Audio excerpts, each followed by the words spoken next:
Je m'appelle Sophiali et l'histoire que je vais vous raconter va remettre en question tout ce que vous pensez savoir sur la vie, la mort et la foi. Il y a quelques mois à peine, j'étais une adolescente ordinaire qui vivait une vie typique à Harrison, une ville qui ressemblait beaucoup à Burlington, rien d'extraordinaire, juste le rythme de la vie quotidienne. Mais un après-midi fatidique, tout a changé en un instant. Tout a commencé par une douleur intense et aiguë qui m'a saisi la poitrine. En un clin d'œil, j'ai senti que je m'éloignais. J'entends encore les voix frénétiques de ma famille et la précipitation des ambulanciers qui entraient dans la maison, mais ces sons ont semblé s'estomper alors qu'une lumière brillante et chaleureuse m'enveloppait. Ce qui a suivi était différent de tout ce que j'avais connu, une réalité plus vive et plus puissante que tout ce que j'aurais pu imaginer. Je me suis retrouvé dans un lieu de paix profonde, un royaume qui transcendait toute description. C'était au-delà de tout ce que j'aurais pu comprendre, mais cela me semblait profondément familier. Dans cet espace sacré, j'ai rencontré Jésus. Sa présence était différente de tout ce que j'aurais pu anticiper. Ce n'était pas seulement son apparence qui m'a ému, c'était la présence de Jésus. C'était l'amour et la compassion débordants qui émanaient de lui. C'était comme si son être même irradiait une attention inconditionnelle. À ce moment-là, je n'ai ressenti aucune peur, seulement de l'amour. Et puis, il a partagé quelque chose avec moi ou une vision qui m'a laissé en admiration. Il m'a montré un avenir où des parties d'Harrison seraient englouties dans un incendie dévastateur en 2025. Ce n'était pas un avertissement destiné à instiller la peur, mais plutôt un message d'espoir, un appel à se préparer. Ce qui m'a le plus frappé, ce n'était pas la destruction elle-même, mais la compréhension que l'incendie représentait quelque chose de bien plus profond ou une épreuve, certes, mais aussi une opportunité d'éveil et de transformation. C'était un message, non pas de désespoir, mais de conseil, nous poussant à tourner notre cœur et notre esprit vers la vérité. C'était un après-midi ordinaire où tout a changé. Je rentrais de l'école, la journée se déroulait comme n'importe quelle autre, quand soudain, sans avertissement, j'ai été frappé par une pression insupportable dans ma poitrine. J'avais l'impression que le poids du monde pesait sur moi. J'ai eu du mal à respirer, avant même de m'en rendre compte, je me suis effondré au sol. La pièce a tourné autour de moi et mon corps a semblé me trahir alors que je me tenais la poitrine, à bout de souffle. Je pouvais à peine distinguer la voix frénétique de ma mère qui appelait le 911, sa panique était claire dans ses mots. Tout autour de moi était flou et j'entendais le hurlement croissant des sirènes au loin. Puis, j'ai senti que les ambulanciers me soulevaient doucement, mais avec urgence sur une civière. Mon corps était lourd, comme si j'étais attaché à la terre, mais mon esprit s'est laissé emporter par une paix troublante. J'ai entendu les voix frénétiques des ambulanciers me dire de rester avec eux, mais leurs paroles sont devenues lointaines alors que ma vision s'est obscurcie. À l'hôpital, les médecins m'ont dit plus tard que mon cœur avait cessé de battre pendant plusieurs minutes. L'équipe médicale s'était battue désespérément pour me réanimer, travaillant sans relâche pour me ramener du bord de la mort. Mais pendant ces instants précieux et fugaces, j'ai vécu quelque chose qui dépassait de loin tout ce à quoi je pouvais m'attendre. J'ai senti mon âme quitter mon corps, s'élever au-dessus de la scène en contrebas. Je pouvais voir les médecins et les infirmières travailler frénétiquement, mais je ne ressentais ni peur ni douleur. Il n'y avait que le calme, comme si j'étais entré dans un état de paix profonde. C'est alors que j'ai ressenti une attraction magnétique vers quelque chose au non, quelqu'un. Une lumière chaude et rayonnante qui semblait m'appeler, appelant mon nom doucement, avec amour. J'étais attiré par elle, incapable de résister. Alors que je me rapprochais de cette lumière, un sentiment de paix écrasant m'envahit, plus profond que tout ce que j'avais jamais connu. Tout le poids, toute la douleur et les luttes de ma vie semblaient fondre, ne laissant que l'amour et la sérénité. Je ne savais pas que ce moment n'était que le début d'une expérience qui allait me changer à jamais.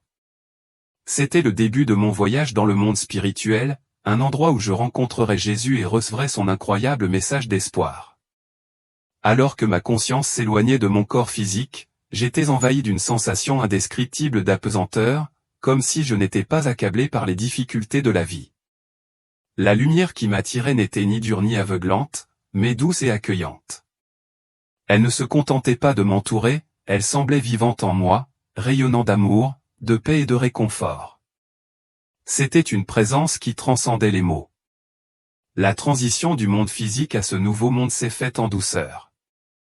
Un instant, je planais au-dessus du lit d'hôpital, témoin des efforts désespérés pour me ramener à la vie, et l'instant d'après, je me suis retrouvé dans un espace vaste qui semblait infini. Il n'y avait pas de mur, pas de plafond, pas de sol, seulement une mer infinie de lumière qui m'embrassait, chaleureuse et familière, comme si j'étais rentré chez moi dans un endroit que j'avais toujours connu mais oublié. La paix qui régnait dans cet endroit était incompréhensible. C'était un royaume d'amour pur, et j'avais l'impression d'avoir pénétré au cœur même de l'éternité. Presque immédiatement, je pris conscience d'une présence. Mais ce n'était pas une présence ordinaire, c'était quelque chose de si radieux, de si pur, que mon âme le reconnut instinctivement, avant même que je puisse le voir. Il n'y avait pas de forme physique au début, mais je pouvais sentir un amour immense et écrasant émaner de cet être. C'était un amour différent de tout ce que j'avais connu auparavant, un amour qui m'enveloppait complètement, dissolvant toute peur et tout doute en un instant. Petit à petit, la lumière commença à prendre forme, et devant moi se tenait une silhouette si magnifique que les mots ne pouvaient guère lui rendre justice. Elle brillait d'un éclat éthéré, et ses yeux profonds et infinis parlaient d'une sagesse ancienne et d'une compassion sans bornes. Cet être ne communiquait pas par des mots mais par une transmission directe à mon cœur. J'éprouvais un sentiment d'assurance écrasant, comme si cet être me disait, sans dire un mot, que j'étais en sécurité, que j'étais exactement là où je devais être et que j'étais guidé vers une rencontre de grande importance. Bien que je ne comprenne pas entièrement ce que cela signifiait, j'avais confiance en cette présence de toutes les fibres de mon être. Je suivis la silhouette angélique qui me guidait à travers la lumière changeante.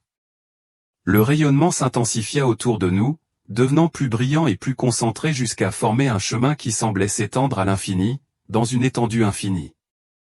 À chaque pas que je faisais, je me sentais devenir plus léger, plus libre et plus vivant que je ne l'avais jamais ressenti dans mon existence terrestre. Le temps, à cet endroit, n'avait aucune importance, mais il aurait pu s'agir de quelques secondes ou de siècles, cela n'avait aucune importance, car le sentiment d'éternité m'enveloppait. Bientôt, je suis arrivé au cœur de ce royaume divin. La lumière y était si intense qu'elle était presque écrasante, mais elle semblait tout à fait naturelle, comme si elle était censée être ainsi. Et au centre de tout cela se tenait une silhouette pas comme les autres. Ce n'était pas simplement un autre être de lumière, c'était Jésus. Sa présence était à la fois puissante et douce, si immense qu'elle m'a immédiatement fait tomber à genoux. L'amour et la compassion qui émanaient de lui étaient si purs que j'avais l'impression que mon âme en était embrassée. Son apparence était à la fois familière et surnaturelle. Il portait une simple robe et son visage rayonnait d'une chaleur qui ne ressemblait à aucun soleil que j'avais jamais connu. Ses yeux étaient de profonds bassins de bonté, remplis d'un amour qui faisait fondre toute hésitation restante, toute peur persistante que j'avais apportée avec moi du monde physique. Il n'a pas parlé tout de suite, mais son silence était chargé de sens. C'était comme si sa présence même parlait directement à mon cœur, me remplissant d'un profond sentiment de but et de compréhension. Après ce qui m'a semblé être une éternité dans son regard, il a finalement parlé, et sa voix ne ressemblait à rien de ce que j'avais jamais entendu. Ce n'était pas simplement un son, c'était une vibration qui résonnait dans chaque partie de moi, s'installant au plus profond de mon âme. Bienvenue, Sophia, dit-il en prononçant mon nom avec une telle tendresse que j'en ai eu les larmes aux yeux. Tu es ici parce que tu as une mission. Mais d'abord, tu dois voir et comprendre ce que je suis sur le point de te montrer. À ces mots, l'espace autour de nous sembla se dissoudre et soudain, des images vives commencèrent à se dérouler devant mes yeux. C'était une vision de Los Angeles, ma ville natale, mais ce n'était pas celle que j'avais connue. La ville que je voyais brûlait. Un incendie massif faisait rage dans les rues, se propageant rapidement, dévorant tout sur son passage. Les bâtiments s'effondraient, la fumée emplissait l'air et les gens se dispersaient dans toutes les directions, cherchant désespérément un endroit sûr. La scène était dévastatrice et son poids pesait sur moi, me remplissant d'un sentiment de tristesse accablant. Mais ce qui me frappa le plus, c'était le sentiment palpable de désespoir et de peur qui s'emparait des gens. Ils étaient perdus, consumé par l'incertitude et la panique. Les larmes coulaient sur mon visage tandis que je me tournais vers Jésus, le cœur brisé par ce que j'avais vu. « Pourquoi me montres-tu cela ?» demandai-je, la voix tremblante. « Qu'est-ce que cela signifie ?» Jésus posa une main douce sur mon épaule, son contact chaleureux et réconfortant. « Ce n'est pas pour t'effrayer, Sophia, dit-il, sa voix emplie de compassion. C'est un avertissement, oui, mais plus important encore, c'est un appel à l'action. Ce feu est un test pour l'humanité, un test de foi, de compassion et d'unité. Il n'est pas gravé dans la pierre, mais son but est d'éveiller les gens au pouvoir de l'amour et à la nécessité de prendre soin les uns des autres. Ces paroles m'ont rempli d'un mélange d'émotions et de tristesse pour la dévastation dont j'avais été témoin, mais d'espoir pour le message qu'il me transmettait. Il continua, expliquant que même si le feu pouvait se manifester physiquement, sa véritable signification résidait dans son but spirituel. Il symbolisait les épreuves auxquelles l'humanité serait confrontée, des épreuves destinées à aider les gens à grandir, à évoluer et à s'éveiller aux plus grandes vérités de la vie. C'était un raffinement spirituel, un appel à s'élever au-dessus de la peur et de la division, et à embrasser l'amour, la compassion et l'unité. Je restais là, absorbant ces paroles, sachant au plus profond de mon cœur que ce n'était que le début. Il y avait encore tellement à comprendre, tellement à apprendre, mais je ressentais un profond sentiment de paix et d'assurance. Je savais que cette expérience, cette rencontre, changerait le cours de ma vie et du monde pour toujours. Il continua, « Sophia, je te montre cela parce que tu as un rôle à jouer. Tu dois partager cette vision avec d'autres. Dis-leur. Ne pas avoir peur, mais se préparer pas seulement sur le plan matériel, mais dans leur cœur et leur âme. Fais-leur savoir que même dans les moments les plus sombres, il y a de la lumière, et que cette lumière, c'est moi. » J'éprouvais un immense sentiment de responsabilité pendant qu'il parlait. Ce n'était pas seulement un message pour moi, c'était un message pour le monde entier. J'ai réalisé que ma vie ne serait plus jamais la même après cette expérience. Alors que la vision s'estompait, Jésus m'a regardé avec un tel amour que j'en ai eu les larmes aux yeux. « Tu n'es pas seul dans cette situation, Sophia, a-t-il dit. Je suis toujours avec toi, ainsi que les anges qui te guident. Souviens-toi, il ne s'agit pas de peur, mais de foi et d'amour. » À ce moment-là, j'ai ressenti une poussée d'énergie et de paix comme je n'en avais jamais connu. C'était comme si ces paroles avaient allumé un feu en moi, un feu de détermination, d'espoir et de foi inébranlable. Je savais que cette expérience n'était pas une fin mais un début. La figure angélique est réapparue pour me guider, alors que je me retournais pour partir, Jésus m'a donné un dernier message, partage ceci avec courage et amour. Le monde a besoin de l'entendre. Après cela, j'ai commencé mon voyage de retour dans le monde physique, changé à jamais par ce que j'avais vu et entendu. Alors que je me tenais devant Jésus, émerveillé, toujours en train de traiter la paix et l'amour écrasante qui rayonnaient de sa présence, il m'a gentiment fait signe de regarder à nouveau. La lumière autour de nous a changé et l'atmosphère sereine s'est transformée en quelque chose de complètement différent. Soudain, des images vives et détaillées ont commencé à se dérouler devant mes yeux, comme un film projeté dans le ciel. J'ai vu Los Angeles, ma ville natale. Mais ce n'était pas l'endroit animé que je connaissais. Au lieu de cela, c'était le chaos. Des flammes gigantesques rugissaient dans les rues, consumant les bâtiments, les arbres et tout sur leur passage. La fumée s'élevait en panaches épais et sombres, bloquant le soleil et projetant une lueur orange étrange sur toute la ville. L'air semblait lourd de cendres, et le son des sirènes et des cris lointains emplissait mes oreilles. Même si je n'étais plus dans le monde physique, la vision était si vive qu'elle semblait réelle. Je pouvais voir des gens courir, leurs visages gravés de peur et de désespoir. Des familles s'accrochaient les unes aux autres pour fuir les flammes, tandis que d'autres restaient figées sous le choc, ne sachant pas où aller. Des voitures étaient abandonnées sur les autoroutes et les intervenants d'urgence travaillaient sans relâche pour maîtriser l'incendie, leurs efforts semblant dépassés par l'ampleur de la destruction. Des larmes coulaient sur mon visage tandis que je regardais la dévastation. « Pourquoi me montres-tu cela ?» demandai-je à Jésus, la voix tremblante. « Est-ce que cela va arriver ?» Est-ce que ça ne peut pas être arrêté? Jésus se tourna vers moi avec un regard d'infinie compassion et posa doucement sa main sur mon épaule. Tu vois, Sophia, dit-il, sa voix résonnant à la fois d'autorité et de gentillesse. Ce dont tu es témoin n'est pas destiné à te remplir de peur, mais à éveiller ton cœur et celui des autres. Ce feu est un symbole des épreuves auxquelles l'humanité devra faire face, une épreuve de foi, d'amour et d'unité. Ces paroles étaient à la fois réconfortantes et profondes, mais je ne pouvais m'empêcher de ressentir une profonde tristesse pour ce que j'avais vu. Pourquoi Los Angeles, ai-je demandé, désespéré de comprendre. Los Angeles, a-t-il expliqué, n'est pas seulement une ville. Elle représente la créativité, l'innovation et l'interdépendance de l'humanité. Mais elle reflète également les défis de la division, du matérialisme et de la négligence de l'esprit. Ce feu n'est pas gravé dans la pierre, c'est une possibilité, une conséquence des choix que fait l'humanité. Mais même dans cette épreuve, il y a de l'espoir. C'est une occasion pour les gens de se rassembler, de redécouvrir ce qui compte vraiment et de se tourner à nouveau vers l'amour et la compassion. Pendant qu'il parlait, les images devant moi ont changé. Au milieu du chaos du feu, j'ai commencé à entrevoir des bribes de quelque chose d'extraordinaire. Les voisins s'entraidaient. Des inconnus offraient abri et nourriture. Les gens se rassemblaient d'une manière qui transcendait la race, la religion et le statut social. Des actes de bonté et de courage se sont distingués comme des phares lumineux dans l'obscurité.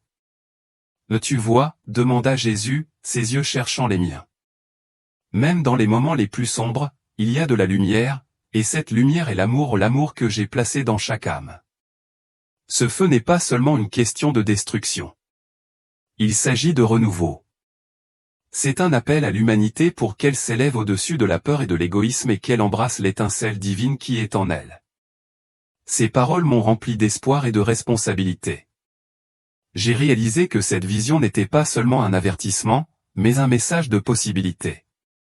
L'humanité avait le pouvoir de changer de cap, de choisir l'amour plutôt que la division et de créer un monde enraciné dans la compassion et l'unité. Vont-ils écouter, ai-je demandé, ma voix à peine plus haute qu'un murmure. C'est là que tu interviens, a répondu Jésus, son regard fixe et rempli de détermination. Tu as été choisi pour partager ce message, pour inspirer les autres à regarder en eux et à se préparer, pas seulement sur le plan matériel, mais aussi spirituel. Dis-leur de renforcer leur foi, de construire des communautés de soutien et de se rappeler qu'ils ne sont jamais seuls. Je suis toujours avec eux. Alors qu'il parlait, j'ai ressenti une poussée d'énergie en moi, un feu qui m'était propre. Pas un feu de destruction, mais un feu de détermination et de détermination. Je savais que partager cette vision ne serait pas facile. Certains la rejetteraient. D'autres pourraient s'en moquer. Mais je savais aussi qu'il y avait des cœurs prêts à l'entendre, prêts à accepter l'appel à l'action.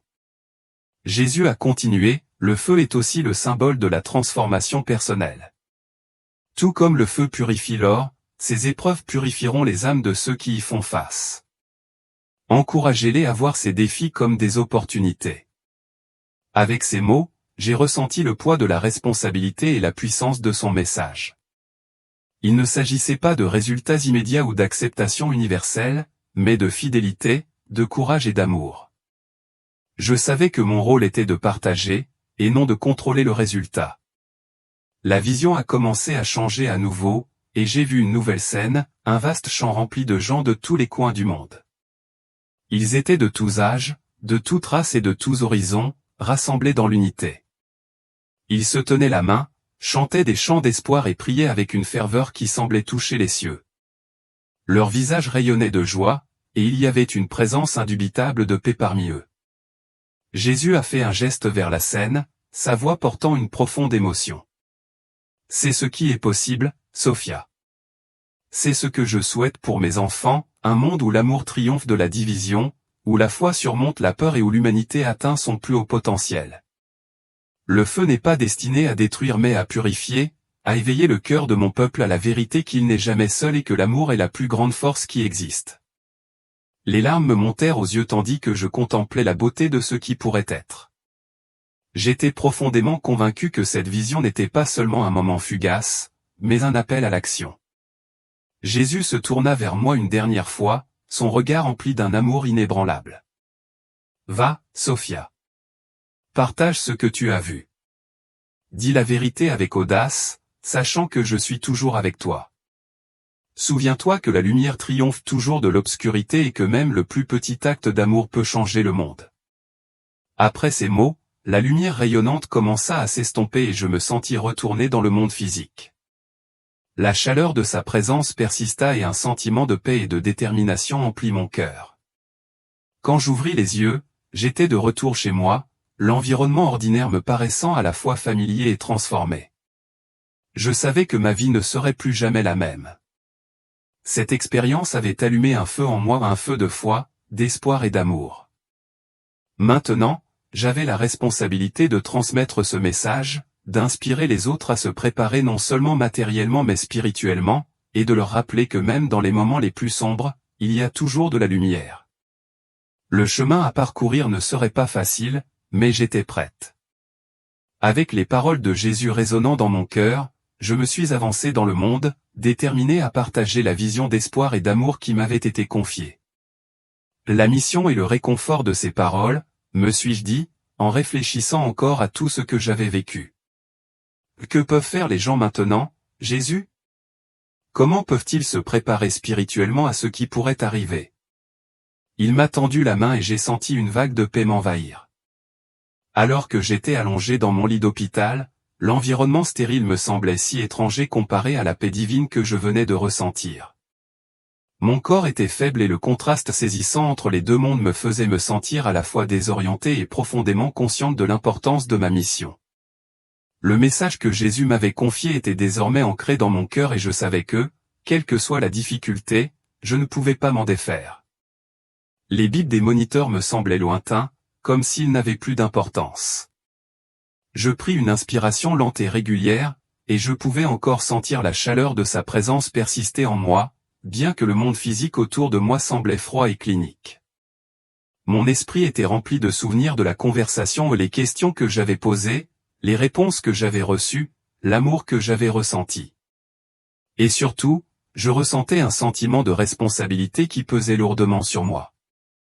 La paix que j'avais connue dans ce royaume m'envahissait toujours, mais je savais que ce n'était pas une paix que je devais garder pour moi. Une infirmière entra dans la pièce, le visage inquiet tandis qu'elle vérifiait mes signes vitaux. Elle remarqua mon regard, qui semblait lointain, comme si j'étais coincé entre deux mondes. « Mais comment vous sentez-vous, mademoiselle Lee ?» demanda-t-elle doucement, son ton gentil mais professionnel.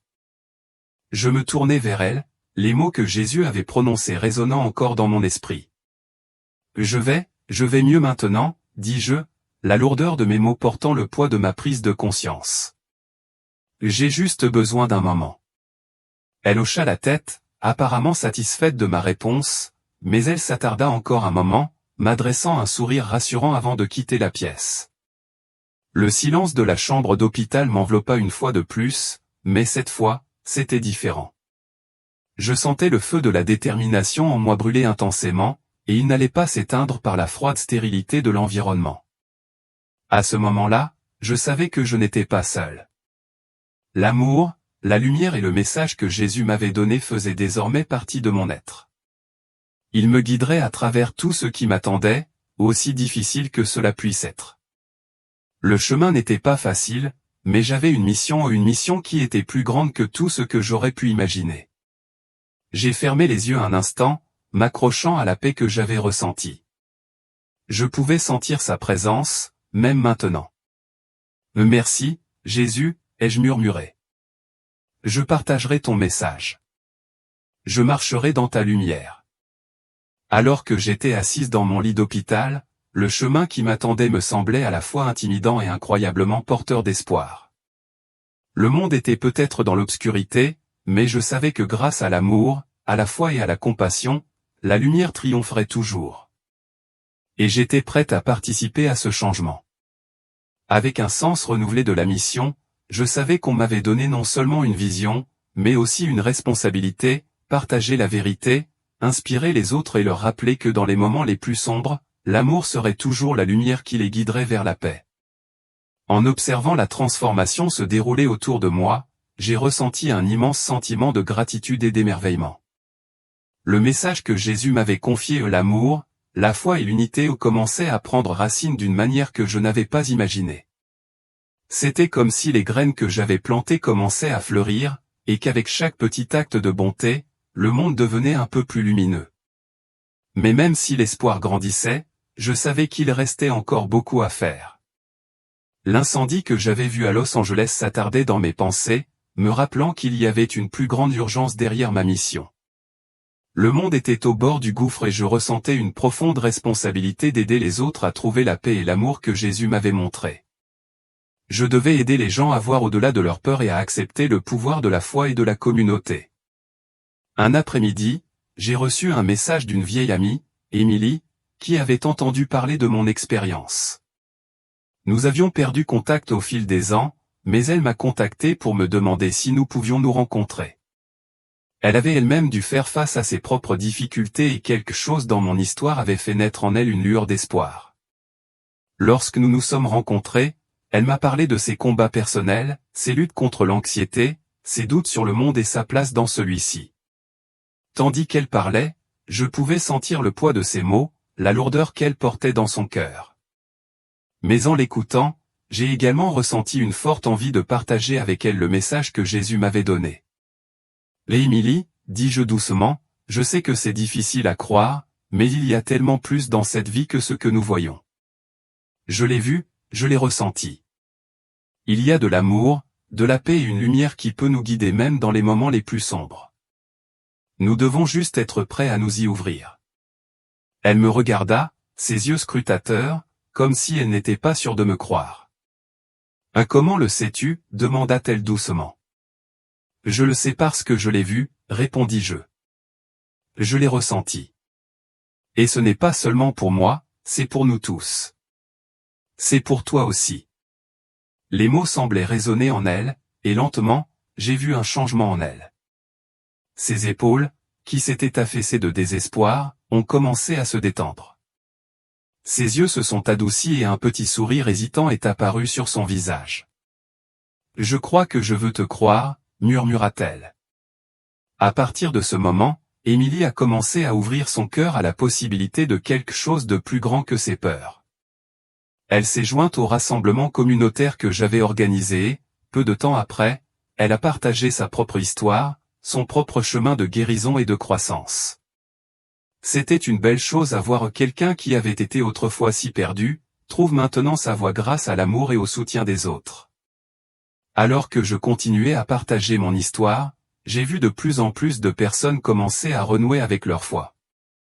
Des familles se sont réunies, des amitiés se sont guéries et des communautés se sont rassemblées d'une manière que je n'avais jamais vue auparavant. C'était comme si le monde prenait conscience de la vérité de ce que j'avais vécu ou du pouvoir de l'amour, de la foi et de l'unité dans une période de grande incertitude. Mais même si la lumière de l'espoir se répandait, je savais que des défis nous attendaient. L'incendie de Los Angeles était toujours un avertissement, un rappel que nous vivions une époque de grands changements et que nous devions être prêts. Mais je n'avais pas peur. J'avais les paroles de Jésus dans mon cœur et je savais que tant que je marcherais dans la foi, je ne serais jamais seul. J'ai donc continué à parler, à partager et à inspirer. J'ai encouragé les autres à accepter la paix et l'amour qui étaient toujours à portée de main, à trouver de la force les uns chez les autres et dans leur foi, et à croire que, quoi qu'il arrive, nous faisions tous partie de quelque chose de plus grand que nous-mêmes. Au fil des jours, j'ai senti un sentiment de paix s'installer en moi. Je savais que mon objectif était clair et j'étais prête à parcourir ce chemin avec courage et foi. J'avais reçu un cadeau, un message d'espoir et je l'emporterais avec moi, le partageant avec le monde, une personne à la fois. Et à chaque âme touchée, la lumière de l'amour brillerait plus fort, nous guidant tous vers un avenir rempli de paix. La transformation que j'ai vécue n'a pas été spectaculaire, mais elle a suffi à me rappeler une vérité puissante, même les plus petites étincelles peuvent allumer un feu ardent d'amour et d'unité. En y repensant, je vois maintenant que mon retour sur Terre n'était pas la fin de mon voyage ou ce n'était que le début. Ce fut une occasion de vivre avec un but, de devenir un phare de la lumière d'Emma et d'inspirer les autres à porter cette même lumière vers l'avant. Même si le chemin qui nous attend peut comporter des défis, je trouve du réconfort dans la certitude que je ne le parcourrai jamais seul. Son amour m'entoure toujours, et c'est plus que suffisant pour me guider dans toutes les situations. Revenir à la vie après mon expérience de mort imminente a été à la fois un cadeau précieux et une lourde responsabilité. La vision qu'Emma a partagée avec moi à un incendie ravageant Charlotte n'était pas seulement un avertissement de destruction potentielle, mais un profond appel à l'action pour toute l'humanité. Son message était clair et inébranlable, même face aux difficultés et aux épreuves, il y a toujours de l'espoir. Grâce à l'amour, à l'unité et à une foi inébranlable, nous possédons la force de surmonter tout ce qui nous attend. Raconter cette histoire n'a pas été facile, mais au fil du temps, j'ai compris le véritable but de mon retour. Il ne s'agit pas de prédire ce qui va arriver, mais d'encourager les autres à préparer leur cœur. Il s'agit d'adopter la compassion, de créer des liens et de choisir l'amour plutôt que la peur. Chaque acte de bonté, chaque moment de foi et chaque choix d'aimer au lieu d'avoir peur crée des ondes qui transforment non seulement nos vies, mais le monde lui-même. Je m'accroche fermement à la paix et à l'amour que j'ai ressenti en présence d'Emma, sachant que cette paix n'est pas seulement la mienne. Elle est destinée à tout le monde. Sa lumière brille en chacun de nous, et grâce à cette lumière divine, nous pouvons affronter n'importe quel défi avec courage et espoir. Je vous invite à réfléchir à ce message, à rechercher l'amour dans votre propre vie et à devenir un phare d'espoir pour les autres. N'oubliez pas que nous ne sommes jamais vraiment seuls. Son amour est toujours avec nous, nous guidant à chaque pas que nous faisons.